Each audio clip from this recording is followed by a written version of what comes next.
Welcome back to the show. For my first guest, we have the Oklahoma City Parks and Recreation Department spokesperson, Jennifer McClintock. Welcome to the show. Hi, Julie. Thanks for letting me be here. So happy to talk about the parks with you today, but before we do that, who's this little guy? This is Fred, and he's a 3 to 4 month old shepherd mix, and he's just a real cutie ready for a new home. Yes, he's ready for adoption at the Oklahoma City shelter right now, and he's being pretty calm, but if not, he can go kind of run around the studio. Absolutely. So Oklahoma City has such amazing parks. As a new resident of the city, I've been excited to be able to explore all the different parks and to do so many things outdoors. Tell me a little bit about the parks and more specifically about the pet policy in the parks. Well, we have 156 parks throughout the Oklahoma City area, and that includes all areas out far and all those here in the core. And we really love having all of our animal friends in the park. We have a lot of trails for our pet parents to go walk and run their animals on, but we also have leash laws. And we do request that anyone who wants to bring their animals to our parks to please keep them on a leash. It's not only for the safety of the animals, but it's for the safety of all of the people who go out and enjoy our parks. Now we know that sometimes people want to let their animals exercise, right? Though. So are there places that they can go to keep their animal off leash? There are 2 off-leash animal parks. One is at the Murray Botanical Gardens here downtown, and one of them is the Paw Park, which is up by Lake Hefner, and it's very popular. There's a water pond there that they can let their dogs go swimming. There's a small dog park. There's a large dog park. So there are a lot of opportunities for those dogs to run and socialize off leash. Now let's talk a little bit about why you wouldn't just allow your dogs off leash. I know for you it would be fun to just kind of let your dog run, but how does that impact other people? Well, you know, we do have a lot of people who use our parks, whether they're small children, they're the elderly, some of them might be in wheelchairs, some of them might be with strollers. And so when a strange animal approaches them, we don't always know how the animal is going to react to some of the people, especially young toddlers running around, or how that toddler might react to a strange animal.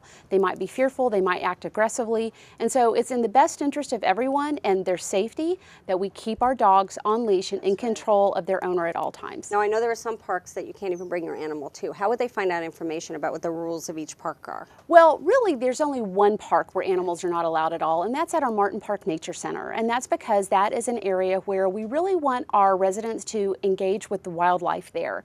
And so then you're asking the dogs and the wildlife to be put into a situation which could be potentially hazardous for each. We really want to keep that park an area where people can enjoy wildlife in a pristine way. We want to encourage the wildlife to be there, and if they smell domesticated animals or they get the idea that there are pets around, then the wildlife might not be as welcoming and they might not want to come out as much. And since you talked about wildlife, there's wildlife all over the parks and all over Oklahoma City. How do people live in harmony when they're at the park with wild animals? Should they feed them? Should they pick them up? What are the types of things that they should do? Well, we would really discourage any feeding. In many instances, it can interrupt the migratory patterns, especially of the birds. We know people really love to go out and feed the ducks and geese, and it's certainly a fun thing to do with little children.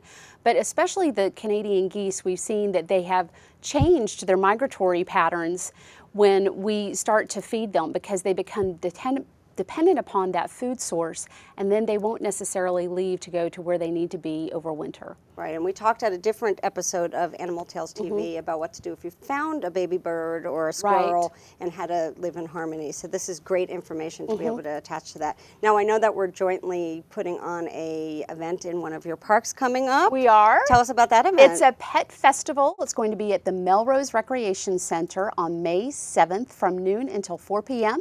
We're going to have a pet costume contest. There will be a pet look-alike contest. If you happen to look like your pet, you can bring your pet in and we'll have a contest for that. All kinds of crafts, activities for both the animals and their pet parents.